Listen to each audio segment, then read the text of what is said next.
layari pemerintah. Maju lagi, Mike. Oh, Maju. Kurang maju ya. Udah. Udah, Pak. Tidak ya. Oke.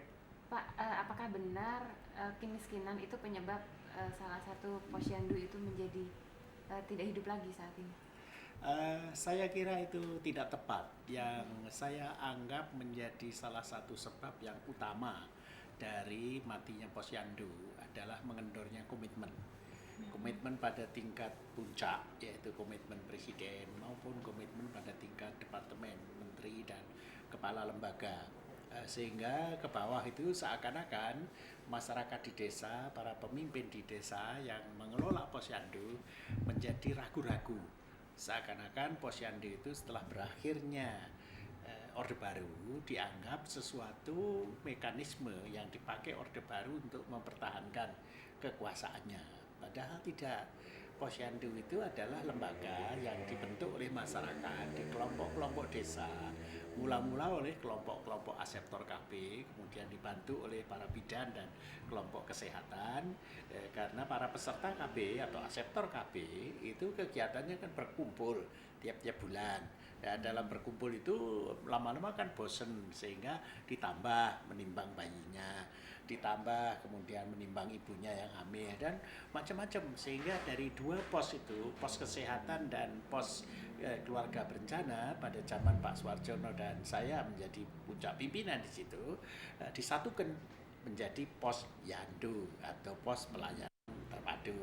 Nah, posyandu ini kemudian karena memanfaatkan dan mempergunakan kekuatan-kekuatan masyarakat sendiri, yaitu ibu-ibu PKK, maka bergabung juga PKK menjadi pengelola posyandu.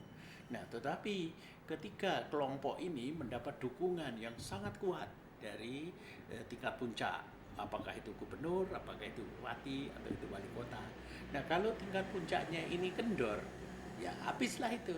Dan itu terjadi pada zaman Pak Habibie masih lumayan, tetapi kemudian makin lama makin menghilang. Dan sekarang mungkin tinggal namanya saja. Ada di beberapa tempat sangat bagus, tetapi di banyak tempat juga sudah relatif sangat kendor. Apa yang sebaiknya dilakukan, Pak? Saya kira komitmen dari Presiden Pak Bambang Susilo Yudhoyono bahwa ini harus dihidupkan kembali, ini bisa menjadi pegangan. Dan kalau menteri-menteri yang bersangkutan, misalnya Menteri Kesehatan, Kepala BKKBN, maupun gubernur, bupati, dan wali kota, ini bisa mengepus kembali dan ini dihidupkan. Apalagi sekarang ini banyak kejadian-kejadian yang menjadi alasan yang sangat penting untuk menghidupkan posyandu ini, yaitu alasan-alasan karena timbulnya penyakit-penyakit yang sangat berbahaya, polio dan lain-lainnya. Juga karena munculnya kesempatan-kesempatan yang seperti terjadi misalnya pilihan dari apa itu namanya pilkada. Nah, pilkada ini akan memerlukan tangan-tangan yang memberikan masyarakat kekuatan untuk memilih. Memilih apa? Bukan saja memilih politik, tetapi memilih pelayanan kesehatan yang baik, pelayanan KB yang baik, pelayanan kesejahteraan yang baik. Apalagi kalau memang benar pemerintah yang sekarang ini ingin mengentaskan kemiskinan sebagai prioritas yang utama, bagian dari Millennium Development Goals, sasaran pertamanya pengentasan kemiskinan, maka yang paling utama untuk segera dientaskan adalah bidang kesehatan, bidang pendidikan, dan bidang kewirausahaan. Posyandu ini bisa menjadi kekuatan masyarakat yang luar biasa. Dari pengacara Serikat Rakyat. Untuk selanjutnya saya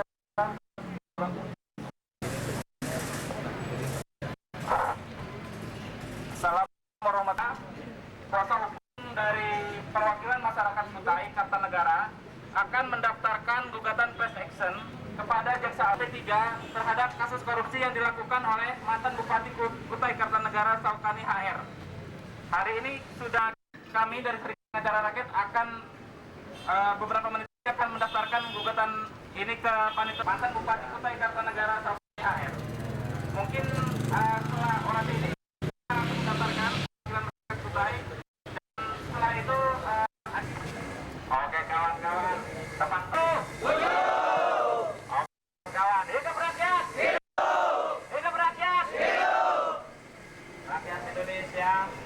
Kalimantan terutama.